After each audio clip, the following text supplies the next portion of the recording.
বিগত 15 বছর তরুণ ভোটাররা ভোট দিতে পারেনি, তাই দ্রুত নির্বাচনের দাবি জানিয়েছেন বিএনপির স্থায়ী কমিটির সদস্য ডক্টর আব্দুল মঈন খান। তিনি আজ রাজধানীর জাতীয় প্রেসক্লাবে ঢাকাস্থ মিরসরাই জাতীয়তাবাদী ফোরামের আয়োজনে গণ অভ্যুত্থান, গণপ্রত্যাশা এবং রাষ্ট্র সংস্কার বিষয়ক সেমিনারের প্রধান অতিথির বক্তব্যে একথা বলেন।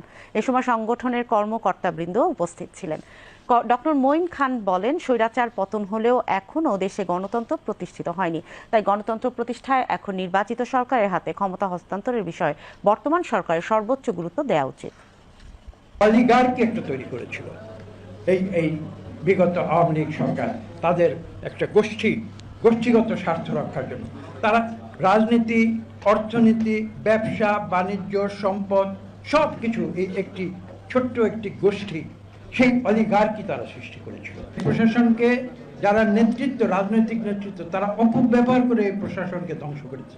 তারা পুলিশ বিভাগকে ধ্বংস করে দিয়েছে, তারা বিচার ব্যবস্থাকে ধ্বংস করে দিয়েছে, করেনি কলকাতা, এই পুরো দেশকে তারা ধ্বংস করে দিয়েছে। এই জন্য তো আমরা বাংলাদেশের কোটি কোটি মানুষ স্বাধীনতা চাইনি। তাহলে এই সমস্যার সমাধানের একটি মাত্র উপায়, সেটি হচ্ছে এই দেশে গণতন্ত্র ফিরিয়ে আনা, এবং যত দ্রুত আমরা এদেশে গণতন্ত্র ফিরিয়ে আনব ততই মঙ্গল।